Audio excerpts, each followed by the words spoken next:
Writer E. Jean Carroll has broken her silence regarding her assault by Donald Trump in a major way, and, well, appropriate for Halloween week, it sounds like this could be a horror movie directed by John Carpenter, The Thing from Mar-a-Lago. Welcome to Occupy Democrats. I'm David Reddish. As you probably know, E. Jean Carroll, a longtime journalist for Elle magazine, accused Donald Trump of sexual assault back in the 1990s. Carroll made the revelations first in a book, then took the matter to civil court. In case you need a refresher, here's a rundown. A jury in New York finding Donald Trump, the Republican presidential frontrunner by far, liable for sexually abusing and defaming writer E. Jean Carroll. The jury also awarding the former magazine columnist nearly $5 million in damages to be paid by Mr. Trump. Carroll walked out of the Manhattan courthouse just moments ago with her lawyer, who said that they are, quote, very happy with the jury's decision. Carroll's lawsuit stemmed from an encounter between her and Trump in a New York department store dressing room in 1996, Bergdorf Goodman's, where she claims Donald Trump sexually assaulted her. Donald Trump just reacted on his social media platform, writing in all caps, quote, "I have absolutely no idea who this woman is. This verdict is a disgrace, a continuation of the greatest witch hunt of all time," unquote. This all comes as Trump is facing another very serious case in New York City. Just last month, the former president pleaded not guilty to 34 felony charges related to hush money payments to adult film star and director Stormy Daniels, not to mention investigations by the Justice Department into January 6th and to those classified documents at Mar-a-Lago, not to mention the investigation by prosecutors in Fulton County, Georgia, who are looking into his attempt to flip Georgia, perhaps illegally, in the 2020 election. But let's go back to the first verdict. Let's get right to CNN's Kara Scannell outside the courthouse in New York. And Kara, this was pretty quick, and it was also, I think it was more money than she was originally asking for.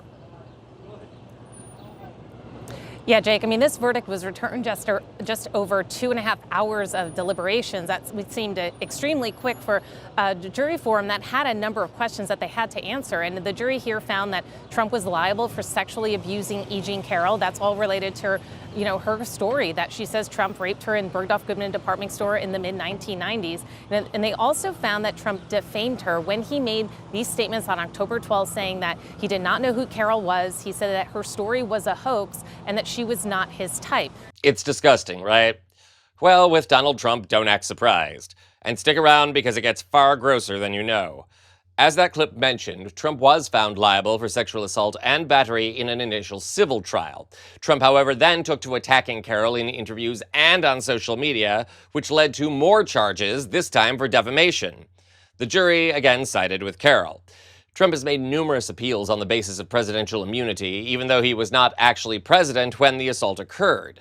Those appeals have been denied. Last month, Trump said he planned to petition the Supreme Court on the issue, though that hasn't happened yet. But with the constant attention Trump seems hell-bent on giving this issue through his flailing attempts at getting the verdict overturned, the case remains active in the zeitgeist. And now, E. Jean Carroll is speaking out. Stopping off at the Daily Beast podcast this week, she went into new detail about Trump personally and his behavior in court.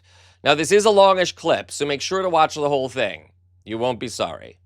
See, I don't understand how people can be afraid of a fat, elderly man who wears apricot makeup, his hair done up like Tippi Hedren in The Birds, and sits in a courtroom and moans and groans and complains and snorts when the jury got a load of him.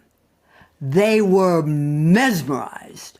You have never seen anything like it. He never sat still, and he talked the entire time within earshot of the jury. He belittled Alina Habba Esquire, his own attorney. He would spit as he was talking.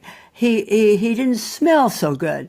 And the high point of Donald Trump in court was the moment he stood up with steam coming off his back and hot air blowing out his ears because Robbie Kaplan was giving the final argument, and she was asking the jury how much it would take to make him stop, and she drove him.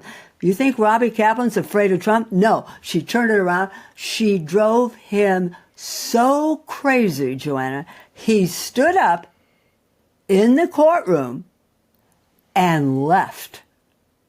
He stormed out. When a man is innocent, he doesn't storm out of a courtroom. He stays and fights. He turned tail,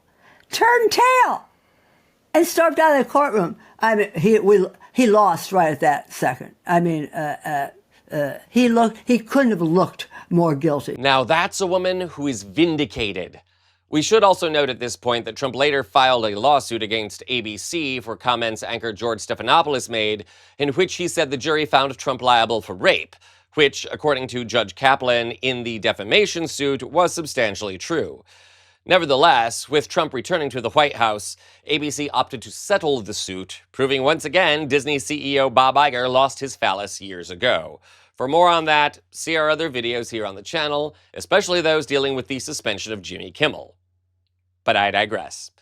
No doubt White House spokespeople, including Trump himself, will continue to deny Carroll's claim, but I don't know. Could a man who eats McDonald's all the time not smell bad? The sad fact here is that a sexual predator, one who has been accused by multiple other women, mind you, now occupies the Oval Office as his mind, along with American dignity, decays. Ms. Carroll talks about Trump ducking and running out of the courtroom there. If only he would have the good grace to do the same with the presidency. This is Occupy Democrats.